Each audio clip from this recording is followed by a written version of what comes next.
Forum, the Practitioner Inquiry Day.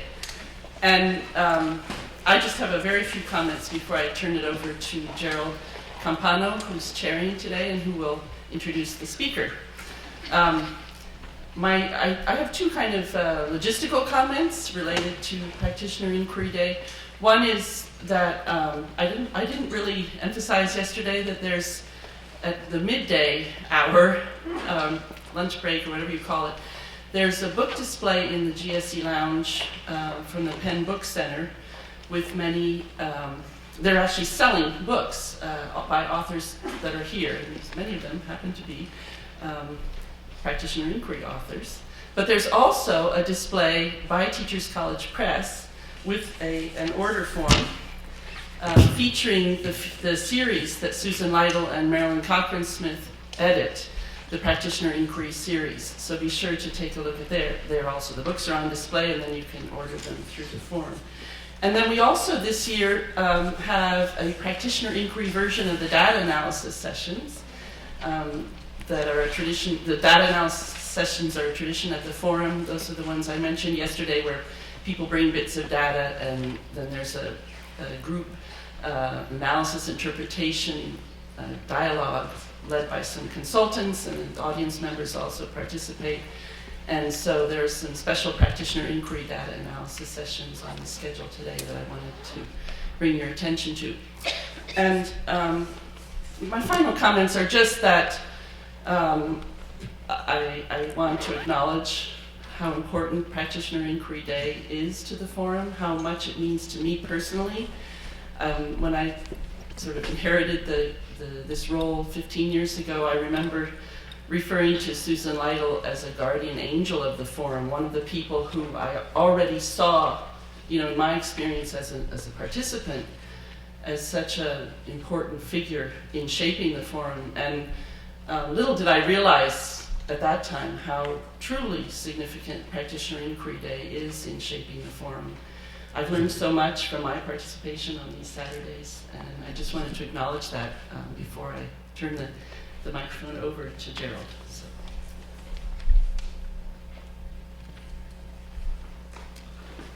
All right, I want to thank Nancy for her incredible leadership at the Ethnography Forum. And I also want to reiterate gratitude to Bridget and Hua for their impeccable coordination of the forum's events and all the other students who volunteered to make this happen. I would like to take this time to give a special thanks to the Reading, Writing, and Literacy doctoral student, Adrian Flack, who coordinated the events for Practitioner Inquiry Day specifically. So Adrian Flack, can you stand up, please? And we really need to I knew she was an incredible scholar, but now that I know she's an incredible organizer too, she could be in trouble. And also master's students Emily Perry and Catherine Mellet, if they're here. Great, oh, there they are. You're ready to join us. So, Practitioner Inquiry Day was initiated in 1987 by Susan Lytle and Marilyn Cochran-Smith and grew from the burgeoning interest in teacher, critical action, and participatory research. Over the years, there have been a number of featured speakers, groups, and individuals from around the US and internationally who have attended and presented during Practitioner Inquiry Day. The participants are K-12 teacher researchers, community college and university practitioners, public and independent school leaders, youth, and others who share a commitment to democratizing the discourse around teaching, learning, and leading to include the voices and ideas of a wider span of participants. We have a history of bringing keynote speakers who are luminaries in the field of practitioner and community-based research, including, of course, Susan and Marilyn, Gary Anderson and Catherine Herr, Linda Christensen, and Sonia Nieto. Last year, on the 25th anniversary of Practitioner Inquiry Day, and in celebration of Susan Lytle's work, we initiated a midday forum for presentations that focus on communities of inquiry, with the idea of showcasing collaborative knowledge generation and collective advocacy. And I think this is really important because the academy is very individualistic, but so much knowledge really happens in groups and people coming together, working together, both to solve and pose problems. So that's what the Midday Forum is about. This year's Midday Symposium will feature Penn Professor Diane Woff and members of the Philadelphia Writing Project and the Teachers Learning Cooperative, long-standing urban teacher learning communities dedicated to educational equity for our Philadelphia youth. After 26 years, Practitioner Inquiry Day remains faithful to its roots and still provides a dedicated space for educators to come together and inquire into, theorize, and collectively make meaning of their sites of practice. This year's forum theme, which focuses on counter-narrative and the reclamation of the local in educational policy and practice, is particularly relevant for educators today. We are excited for all the promise Practitioner Inquiry Day holds, and we both honor our past and move into the future, committed always to justice and social change. In this spirit, it is also my deep honor to introduce Dr. Yolanda Sealey-Ruiz, teacher, scholar activist, and assistant professor in English education at Teachers College Columbia, Department of Arts and Humanities. We are very fortunate to have Professor Sealey-Ruiz with us here today as the morning keynote for Practitioner Inquiry Day. Dr. Sealey-Ruiz received a BA in English and American Literature from New York University and a master's in English education from Teachers College Columbia. She returned to NYU for her PhD in English education, graduating in 2005. Dr. Sealey-Ruiz's first teaching position was at an alternative high school in Manhattan, working with students who had been kicked out of their previous schools, but who also, in their new context with a teacher who treated them as whole human beings and as critical intellectuals, flourished socially and academically. Dr. Sealey-Ruiz also taught for 9 years at a college for adult reentry students in New York City, which I believe served as a basis for her dissertation work and several publications, including a hot off-the-press one in the prestigious venue of Teachers College Record entitled Learning to Resist, Educational Counter-Narratives of Black College Reentry Mothers. Just a few other titles from what I find to be quite an impressive list include Dismantling the School-to-Prison Pipeline, Racial Literacy Development in Urban Teacher Education in the Journal of Curriculum Pedagogy, Wrapping the Curriculum Around Their Lives, Using a Culturally Responsive Curriculum with African American Adult Women in Adult Education Quarterly, Getting to Hear From There, One Woman's Journey from the South Bronx to the Academy in NCT's Willa Journal, and with Marcel Haddock's Cultivating Digital and Popular Literacies as Empowering and Emancipatory Acts Among Urban Youth in the Journal of Adolescent and Adult Literacy. Dr. Sealey-Ruiz is also involved in research with the organization Beyond the Bricks, which uses a poignant documentary film as a catalyst for community conversations about how social and educational inequities are impacting the lives and learning of Black males. I hope this just snapshot gives you a sense of the rigor, relevancy, and ethical trajectory of Dr. Sealey-Ruiz's scholarship. And with that, let's give her a warm welcome.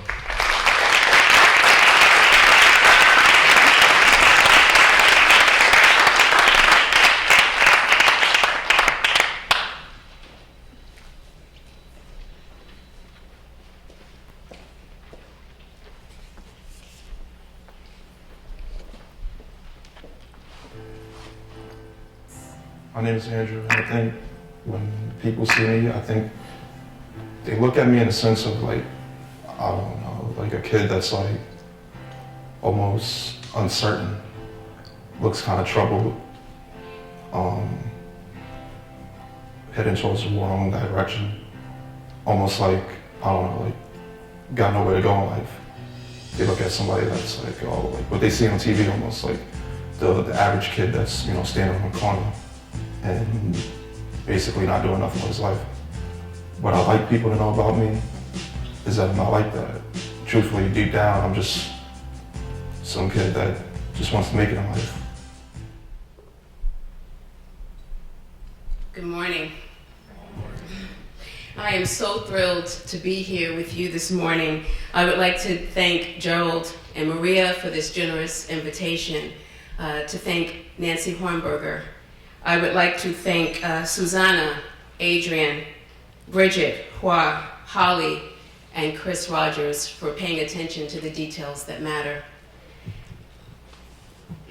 And I thank all of you for coming out at 8:30 in the morning. Thank you for being here. Thank you. Give yourselves a round of applause, because I know it's not early.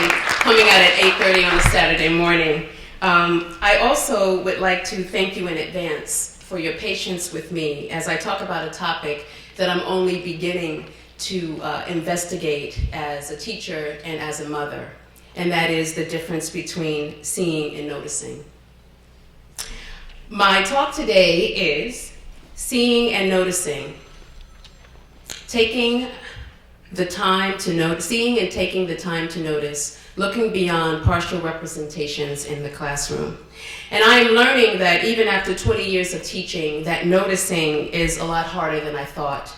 Over these past 20 years, I've always prided myself in being a teacher, the kind of teacher who saw her students, who listened to them. And over these past 3 years of spending time with these young men, including Andrew, the young man that you just heard from, I have come face to face with my limitations as their teacher in the ways that I have seen them.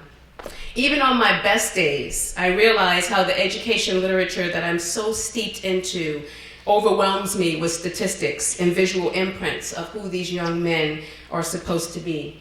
Even as I've worked alongside with them, as they have resisted these images, I realized that how I saw them was greatly influenced by what I had read. But there's good news for me. I'm developing a discipline of noticing, and hence my topic this morning. When we see, we believe we are noticing. In fact, if you look up seeing and noticing in the dictionary, you'll find that those two words are used as synonyms. When we see, we don't necessarily notice. For example, if I ask you to see what's in this room, your answers may be very different than if I ask you, what do you notice in this room? If I ask you to see the person who's sitting next to you, that's a little different than me asking you to notice them. Because asking you to notice them implies that I want you to pay attention to them, how they hold their head, how they hold their hands, or if I'm boring them, if they're holding their head in their hands, right? We see a great deal, but we rarely notice unless we are being deliberate. And while we may notice a great deal, we certainly cannot notice everything. I'm suggesting today that we do more noticing in our classrooms, that we face the limitations of our seeing, and that we embrace a need to do more deliberate noticing in our students. Even those of us who feel that we already are pretty good at what we do, I want us to think together about the ways that we can increase our noticing and to look beyond the partial representations of our students in our classroom. So I have a couple of goals for us today. The first is that we consider that there are differences between seeing and noticing. That we think about the ways that these differences can affect our practice. And that we consider the discipline of noticing as an approach to enhancing our practice.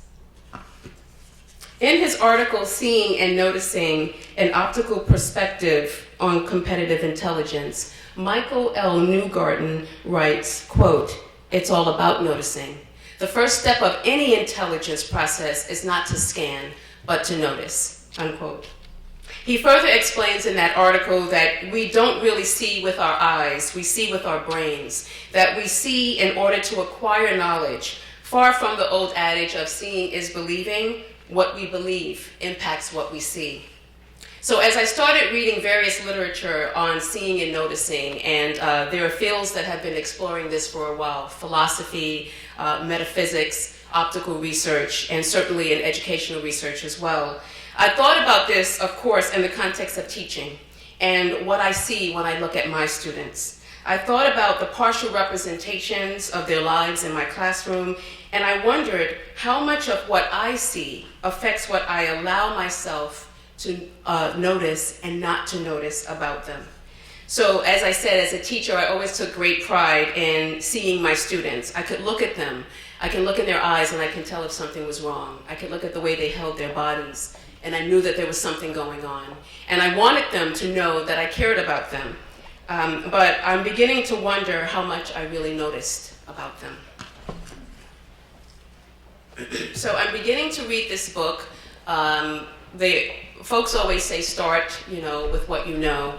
And John Mason talks about practice, and it goes beyond Schoen's work of reflective practitioner. It talks more about really noticing your practice and making change. So in this book, The Discipline of Noticing, John Mason reminds us that life in the classroom, as well as life outside the classroom, goes by so quickly. As teachers, we are so often in the moment that it becomes a real challenge to be fully present and to notice what needs to be noticed. So Mason says, quote, "In many ways, it is a relief that classroom life goes by quickly, but in many ways, it is a tragedy. For the more you probe what happens, for example, by listening to audio tapes or by watching videotapes, the more you realize the complexity of being taught. The more you probe children's thinking, the more you realize how sophisticated and how powerful children's thinking can be. Experience of life in general and of classrooms in particular can become much more full and satisfying when there are occasional moments of complete and full attention, producing moments which can be re-entered, savored, and used to inform future practice." So, what is the difference between seeing and noticing? And how do we begin to go about this work? Our teacher education programs don't always teach us this explicitly. And once we're on the ground in our classrooms, our experience tells us that there is value in thinking on our feet and having quick responses. But deliberate noticing is inherently slow, and it happens over time. It is a way in which we orient our minds and our heart, and it requires practice. It takes discipline. And while noticing is an inquiry that cannot be prescribed, there are particular ways to notice that we can consider for our classroom practice. So Mason talks about several types of noticing, but two in particular I want to highlight. He talks about intentional noticing and professional noticing. Intentional noticing is exactly what it sounds like. It's taking mental pauses and taking time to notice. It's allowing that noticing to alter our actions and to alter our practice, and just takes sensitivities of what we do in the classroom. With professional noticing, Mason tells us that you may take note of how someone teaches a lesson or conducts a workshop, how they interact with a group of people, and you see something that they do that you like. And then you begin to incorporate that into your own practice. So in a very pragmatic way, professional noticing can help you improve your practice. It is a form of modeling for the person who's noticing. And I think that this builds on Schoen's work of reflective practitioners, because professional noticing is meant to inspire action and not just to reflect on what we do, but to make a deliberate decision that I'm going to engage in this reflection and I'm going to take some action to enhance my practice. So for the purposes of our time together this morning, I would like to offer these definitions for seeing and noticing. Seeing, an immediate response to visual impressions. Matching images with established schematas. It's what my daughter Olivia calls a brain match. When she sees something and she knows something about it, she'll say, "Look, mommy, a brain match." Noticing, experiencing and exploiting moments with complete and full attention, a set of practices for living in, and hence, learning from experience and informing future practice. So what I'd like to do now is to take you through 3 sets of images that I think offer possible scenarios for thinking about seeing and noticing. Excuse me, this is that moment that the throat gets dry, and I'm going to reach for some water. Thank you for your patience, okay?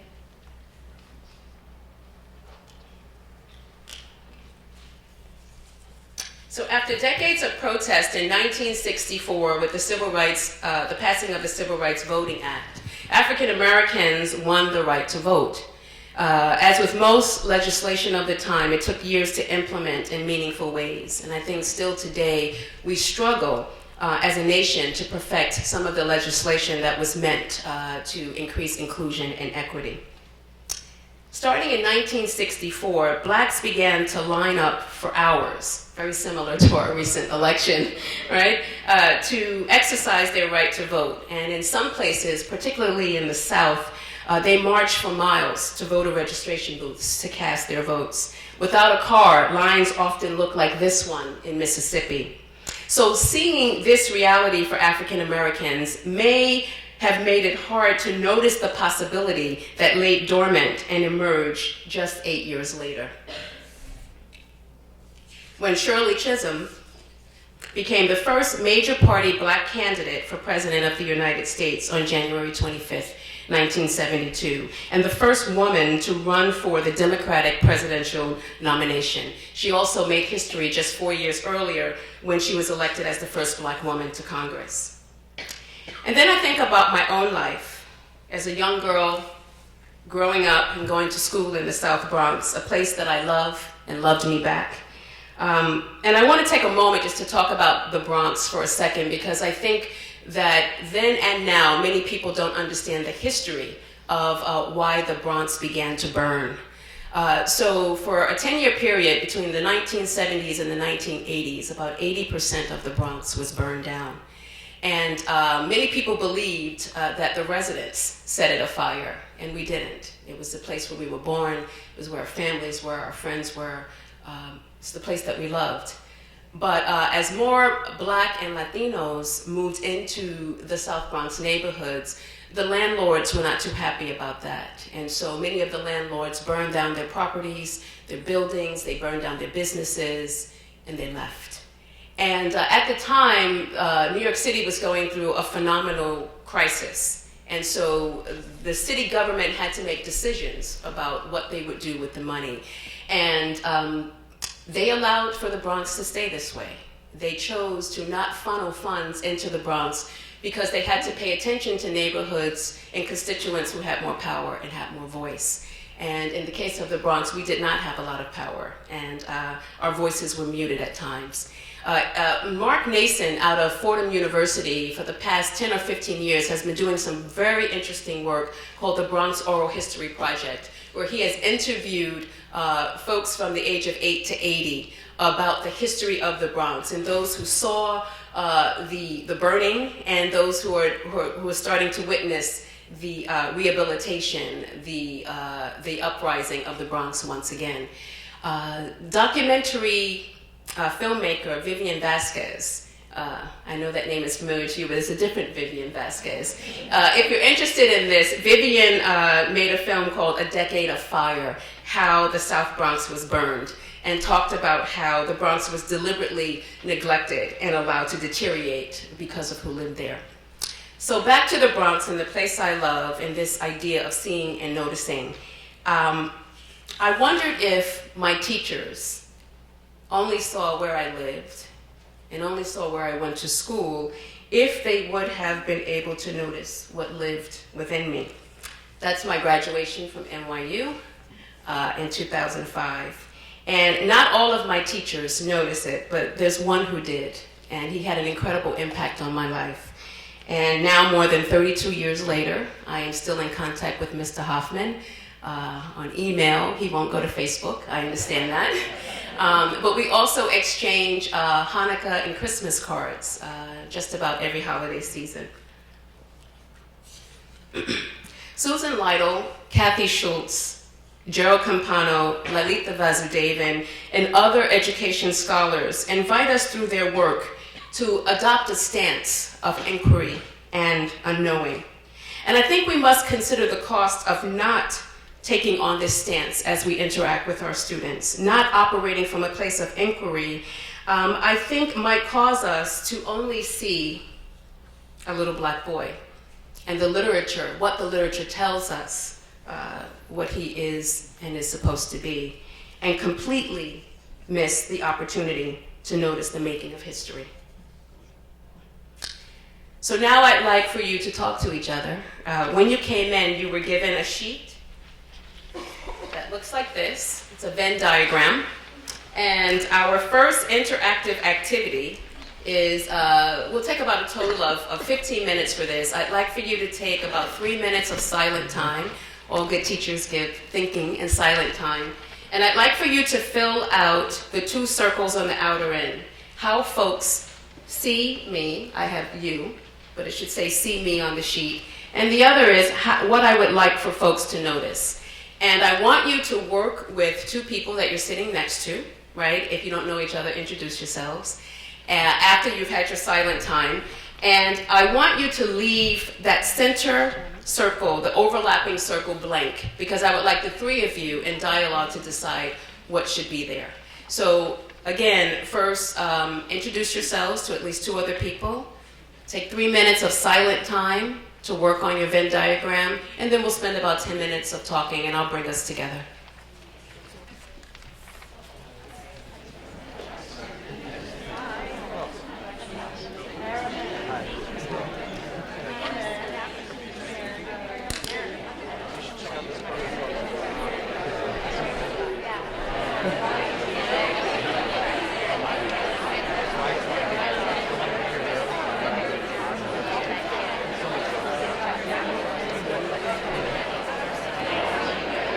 Thank you. Thank you. If we can come back together. Thank you so much.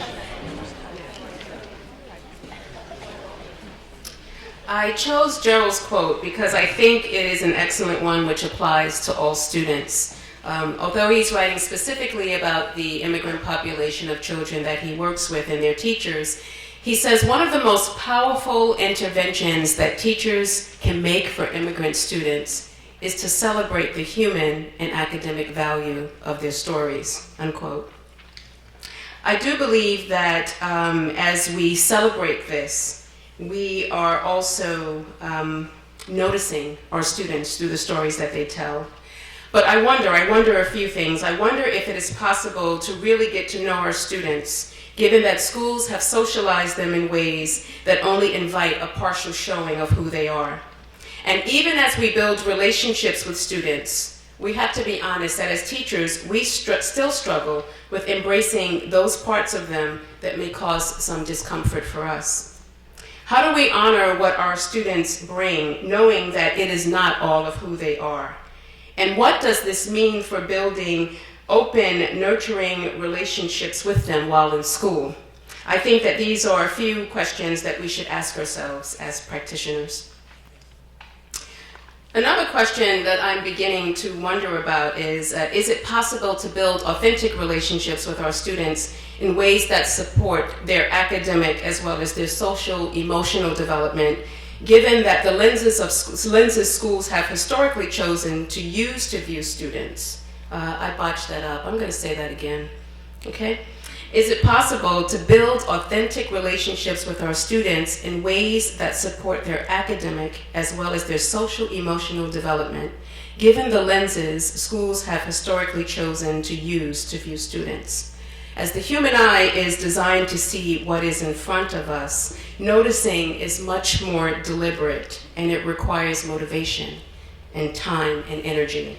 Can noticing aid us in the building of these authentic relationships? I believe that it can. And I believe that it can serve as a means of shaping counter-narratives to the images about our students that inundate us. And as teachers, we are inundated with visual stimuli, which sometimes makes it hard to notice other things. And I want to talk about noticing as it relates to our practice and the inundation that we have to sift through. We are inundated with information about how we are to be in the classroom, more test prep, and less time relating to and with our students. We are inundated with Hollywood images of what successful teachers are, images that mask the everyday act of teaching and making our challenges and our small victories seem irrelevant when placed alongside the heroes and heroines on the big screen. I just finished working with a co-author. We revised an article looking at popular images and specifically Hollywood movies and how it misrepresents students, but particularly Black and Latino males. And so we looked at the opening sequences of 4 movies, 187, Freedom Riders, Dangerous Minds, and Boys in the Hood. And we looked at those 4 opening sequences and the opening sequence of the film that Joe mentioned, the documentary Beyond the Bricks, and tried to make some comparisons about how these misrepresentations of these blockbuster movies make it difficult for teachers to sort of sift through what it really is to teach, and specifically in an urban school. We are also inundated with statistics, particularly statistics about urban students, students in foster care, students who are court involved, students who come from single-parent homes, that it becomes a challenge to see these youth individually. But when we take the time to notice them, and we take action, which includes making sure that our curriculum is relevant and complementary to their lives, I think we begin to counter those images. And as Adichie talks about, counteracting the single story of who they are. I have more questions. Do we see or notice our students in the classroom? Is there an overlap between the two?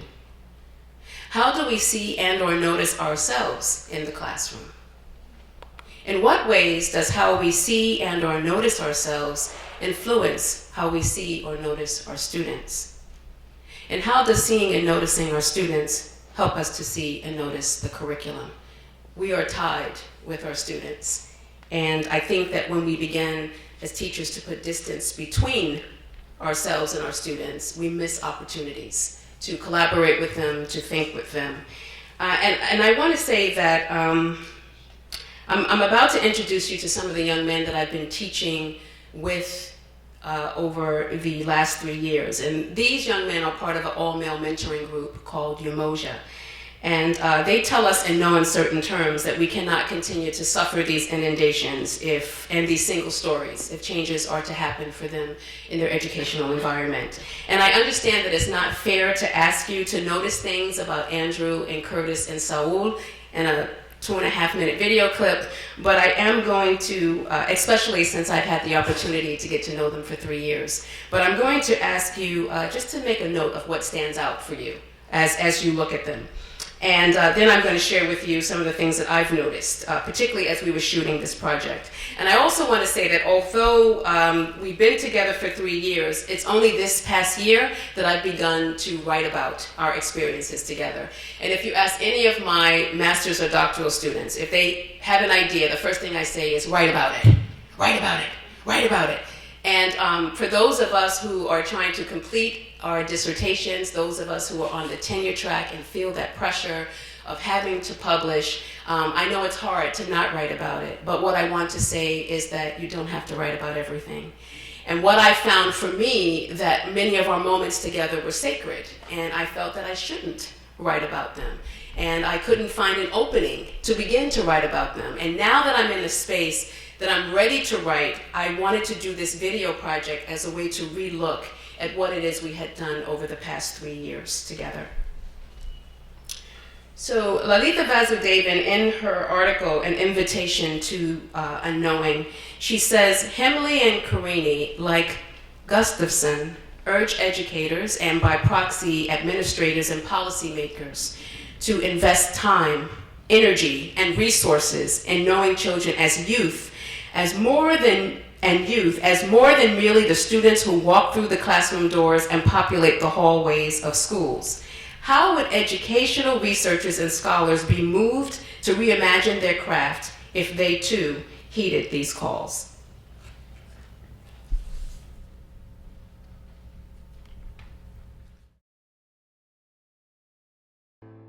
I think why they see that, like why they see such a troubled kid or a kid that's like, heading nowhere in life is because that's what they see probably where they come from, or that's what they see on TV, that's what they see on the streets. So they just automatically label you. They don't get a chance to get to know you. They don't want to get to know you. They just see that and they're just like, or maybe it's the way I choose to be, like maybe I choose to, maybe they'll look at the way I dress and they'll be like, oh, like he's like that. But that's the way I choose to dress. Like I choose to come outside with my hair looking like this. But yet they probably think like, oh, he doesn't do nothing with his life. Like, oh, he doesn't care about life. So it's sort of like, if you think about it, they're judging you, like they're judging a book by its cover. They're not getting to read the pages. They're not trying to get to know what the pages are. They just want to automatically judge it. People never assume that I want to be a cop. People always assume that I'm up to no good when it's not even really like that. When people look at me, I feel like they automatically think like I've been in jail, I've been in a gang or something, like I sell drugs, something just because of the way I look. Like I sag my pants and everything, but that's just because that's the way I dress. Automatically, when people see me, they assume, like for instance, cops, the minute they see me, they think I'm in a gang or I'm doing something illegal just because of the way I dress. Like it just, or even if you sag your pants and you dress a certain way, that doesn't really mean that you're a bad person. That's just the way you just your thing.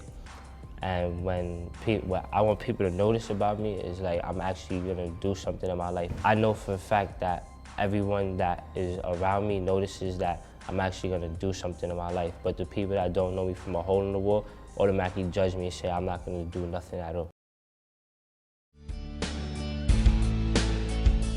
When people see me, I think they see, sometimes I get mixed signals. Sometimes I feel like, I'm being looked at like the criminal, and sometimes I feel like I'm being looked at as one of like the people like, somebody to look up to. So I get kind of confused. What I want people to notice about me is that, I am very smart, and, I am responsible, and I am mature, and I know how to act in certain places, and I just want people to know that I'm not the type of person to look down at anybody. I want people to notice that I'm all about love, and I just want people to start showing everybody love. So just tell me, what are some of the things that you noticed in that very, very small clip? It can be something that's right in front of you, or something that you're intuiting that you saw. Anyone? Yes. Sean and the young lady in the back. Sean, yes. I noticed that all three young men were deeply reflective. Yes. Yes. Thank you. Yes. Eye contact.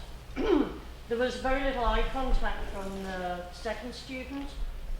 He seemed very cast down, but the third student seemed very confident and very upbeat. And the first student's eye contact was like back and forth. It sort of, for me, mirrored what he said about his sense of confusion. Thank you. Right here, yes. I noticed that Andrew's strength and confidence when he talked about his hair in particular, he could have kind of owned what people say about his hair. Instead, he was like, "No, they're wrong. I choose to wear my hair this way." That's right. Right? Like he knew that they were wrong, and was smart enough and wise enough to notice the difference between what was true and what people noticed. Thank you, Christine. Anyone else? Yes, Ed. Since you prefaced this by talking about the piece where you all are looking at the opening sequences of the movies, I noticed how soft-spoken they all were. Right? And there was nobody loud and yelling and cussing and blasting music. They were all soft-spoken. Thank you. Yes. One last comment. I thought, to build on what you just said, that I felt they softened as they went from how people were just following presumably the same exercise. They went from sort of frustration, we'll say, with how people perceive them, and then as they got to how they want to be perceived, you could feel all of them soften. It's kind of interesting. Your hand, Maria, and the final comment. Yes, sir. Is that Russ? Russ? Yeah, Russ. Yeah. Hi. Hi. I noticed I was focusing on the musical cues in the background and the difference in the music. The second interview had sort of a minor key kind of hip-hop shuffle to it, and I was thinking about how these musical cues sort of invite us to understand these as narratives of sort of trouble and complexity, or sort of arcs that sort of swell at the end into sort of a positive end note. So that's sort of what I was thinking about. Beautiful. Thank you. Maria, yes.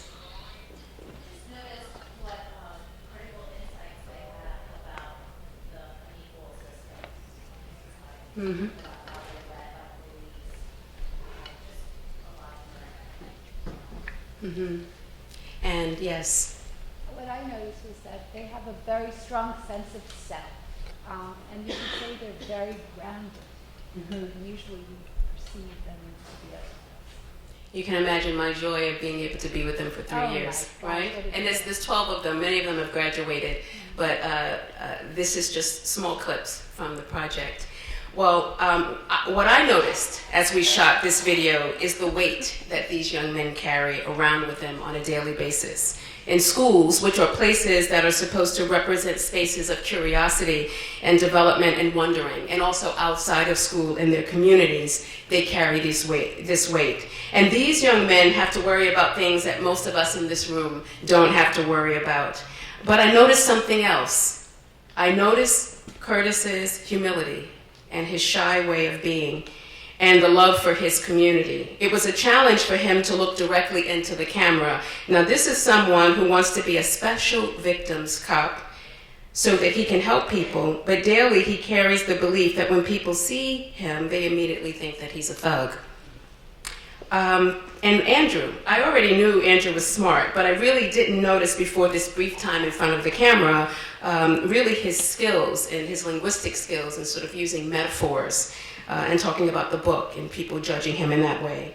And Saul, I think with Saul, I noticed perhaps more than with Andrew and Curtis, the cognitive dissonance that he experiences as he goes about daily living. And he clearly articulates a notion that's very similar to double consciousness that Du Bois so eloquently wrote about, and confesses that it straight up confuses him. It straight up confuses him when he is seen as someone who should be looked up to, but at the same time someone who should be feared and be avoided.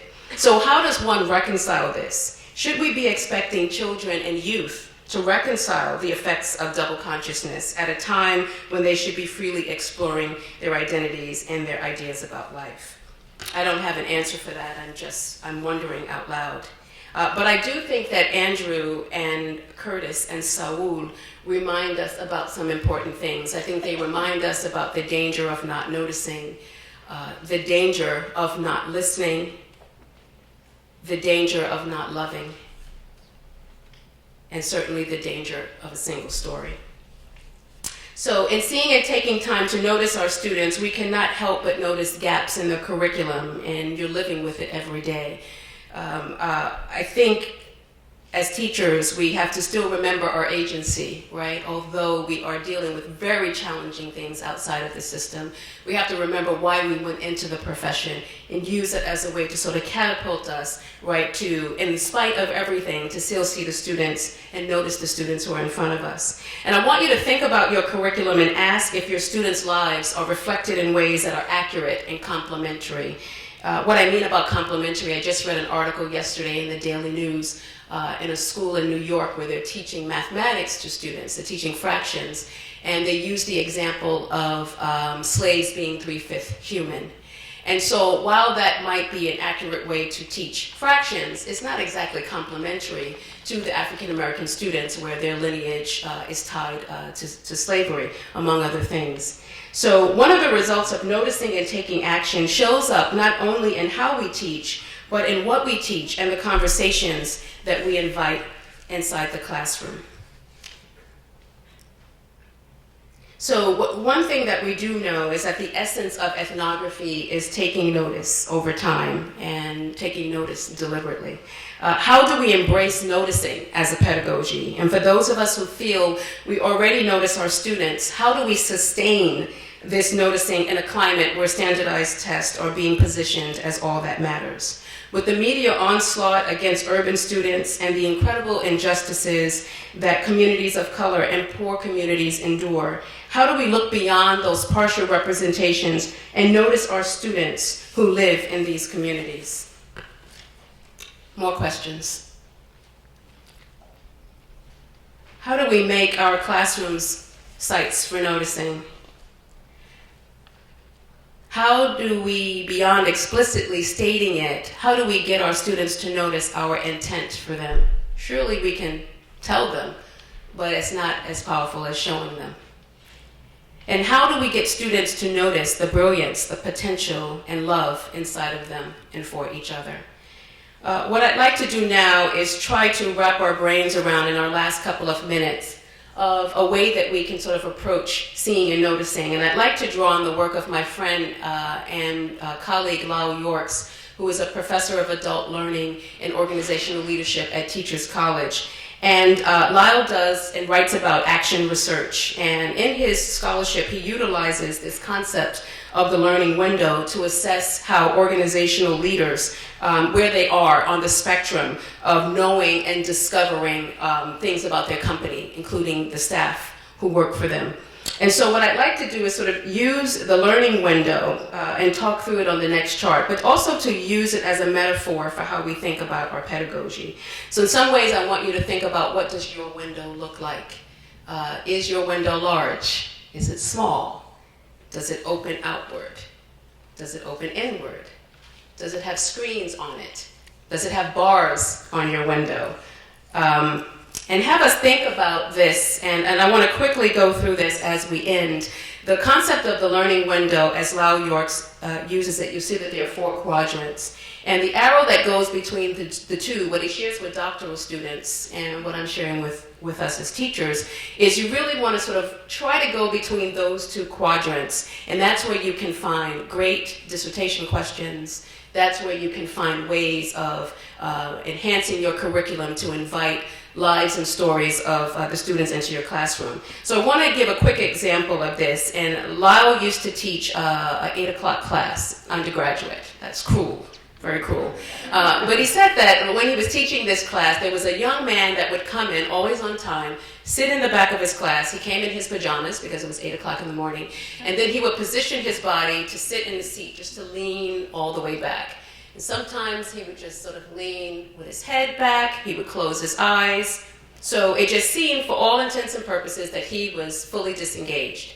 So then Lyle gave the first essay, right? And the first essay, this young man did a phenomenal job. And so immediately, what do you think Lyle thought? He plagiarized.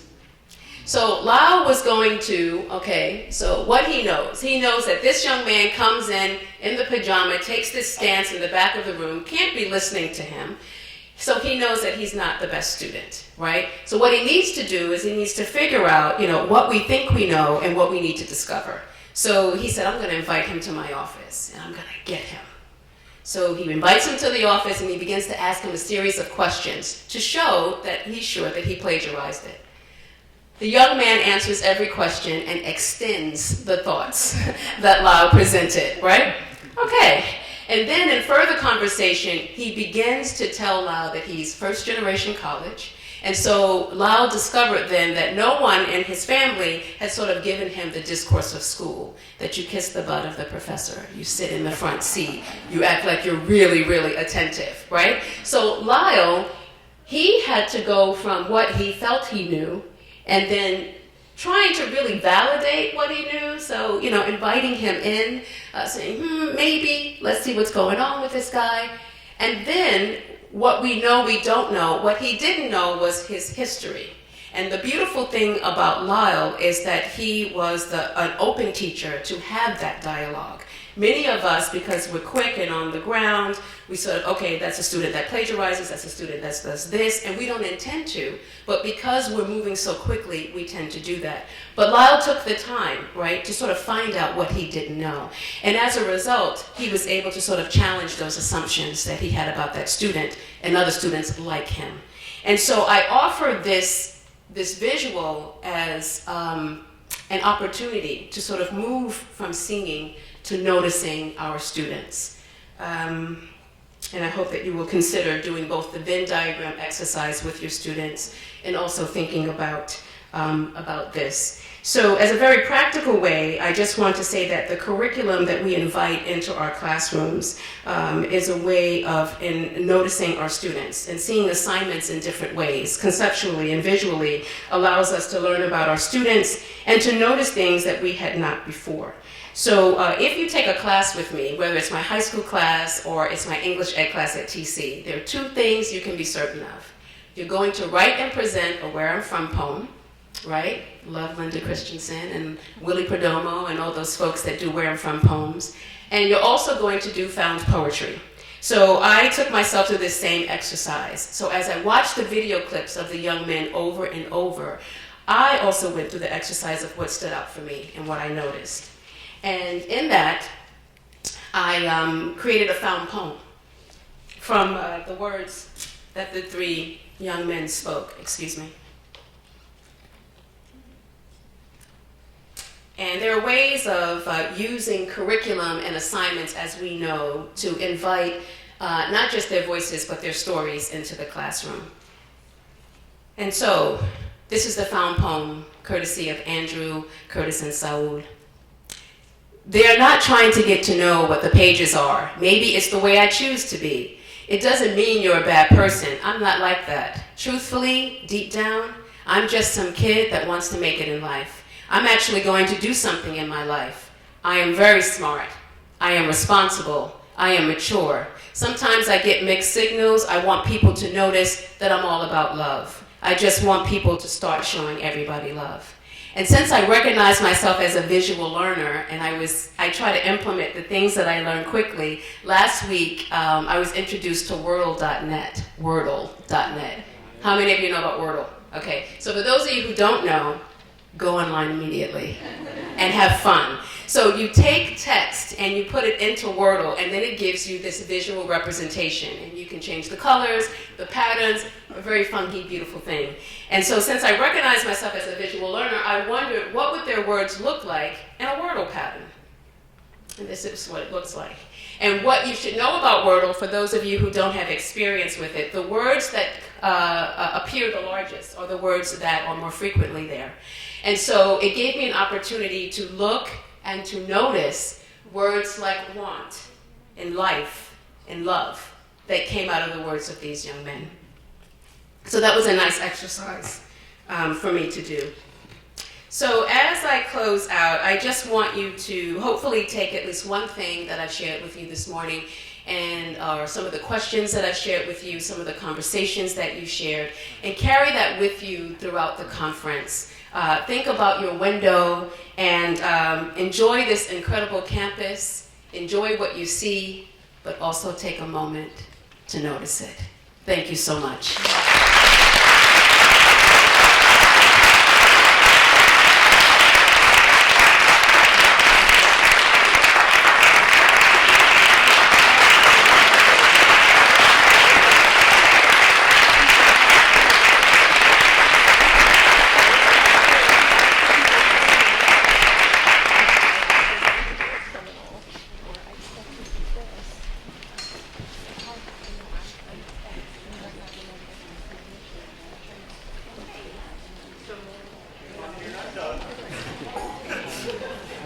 I think we have a few minutes for some questions about this really compelling and wonderful presentation.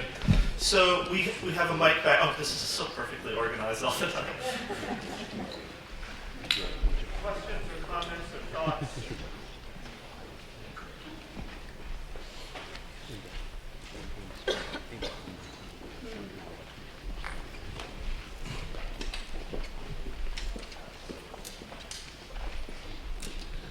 Good morning. morning. I wanted to say, it's more of a comment. Thank you. Thank you so much for this phenomenal presentation. I think it really opened up a wide range of things for me. And when I look at you, when you talk about the difference between seeing and noticing, you know, my initial response to that is that I think some of us notice intuitively. And that, you know, I'm wondering, because you did mention metaphysics earlier in your presentation, because I think some of the noticing is really a spiritual understanding or a spiritual noticing. Right. So can you speak to how metaphysics may have impacted your presentation of seeing and noticing?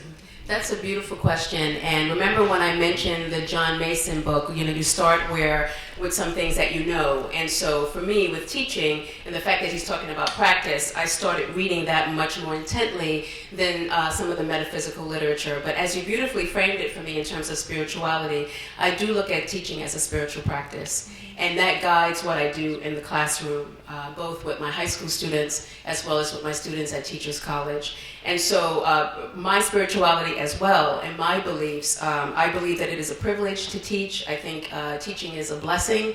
And so all of that I bring into the classroom as I interact with my students. And so certainly I want to make sure that that I'm right. I'm right in my spirit. I'm right in my heart every time that I get in front of the classroom. Thank you for that question. Cesare? You need a mic? Maybe I don't need a mic. Thank you. Good morning. Good morning. Thank you again for such a fantastic presentation. And I think where I'm the most moved is that this work gives us the permission to humanize our profession and to see, as we were talking about the overlaps between seeing and noticing, and what will we really put in the middle, and how difficult it was to kind of think about what is the overlap. And I think what we settled on was the permission to just be who we are and to present ourselves as who we are, and understand that as teachers, there's a lot of risk-taking in us being able to do that, but it's also a lot of risk-taking for our students to be able to do that, especially those students who understand and realize when they walk into a classroom that this teacher has a perception of me that may not necessarily align with my perception of myself. And I think that we have to kind of create the space where students can be human, and it's just a space to be who you are. Yes. And to be yourself. So I really appreciated all of that, what you had to say. Thank you. From the voice of a dynamic teacher himself. Thank you.